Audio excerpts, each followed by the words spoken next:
Telefonimni sotib keldingizmi? Telefoning haligi... Ha, nima bo'ldi? Bilasanmi? Sening dorisiga pulimiz yetmay qolgandi. Xo'p, oyi, u dorilarga meni telefonimning nima aloqasi bor? Xullas, sening dorilarni olish uchun telefon sotishga majbur bo'ldim. Nima? Telefonimni? Xavotir olma. Tez kunda dadang pul jo'natadilar. O'shanda birinchi o'rinda senga telefon olamiz. Xo'p.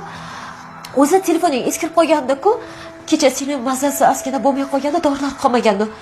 O'g'lim shu uchun sotishga majbur bo'lib qoldik. O'zi nimaga menga yetmasdan sotasizlar? Nimaga? Bolam, haligi o'zingni bosgan. Sening dorilarga pul yetmaydi. Nima qilibdi endi shunga? Men telefonimni sotish kerakmi? Menga yetmasdan sotgansizlar. Maktabda o'zi ham ustimdan pul yozibdi. Hattoki eng yaqin o'rtoqlarim ham. Navbatdan kurslarni qo'laysizlarmi? Sizlarga shu kerakmi? Bo'ldi, o'zingni qo'lga olgin. O'sha telefon seningdan aziz bo'ldimi? Seningda o'zi mazasi yo'q.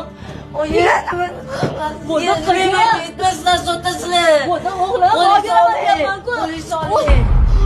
Bolam, nima qilganing? Menga yetmasdan sotasizlar. Voy, nima qilyapsan? Oyingga bu hay asli. Oyingga chiqib qo'y ko'rdim. Aralashmang. Voy dedim, aqllanay bu seni. Voy seni. Aralashmang. Onangga qo'l ko'rma. Ay, Nima qilganing? Oyjon, ko'zingizni oching, oyjon. Iltimos qo'rqmang, oyjon. Oyjon, iltimos. Qo'rqmang, oyjon.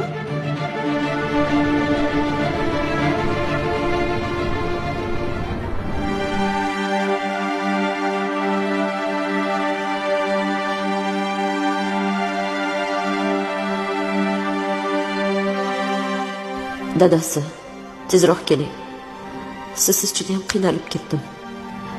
Oilada o'g'il bolani tarbiyasida otaning o'rni juda ham muhim ekan. Onangiz ham yaqinda bir o'limdan qoldilar.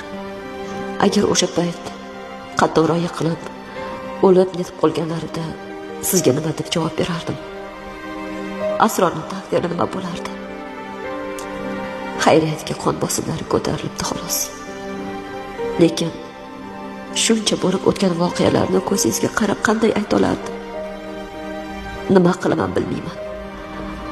Lekin eng asosiysi, biz uchun uyimiz zo'r bo'lmasa ham, qimmat kiyim, qimmat narsalar olmasak ham qozonimiz qaynab turganiga shukr. Sizni juda ham sog'indik dadasi.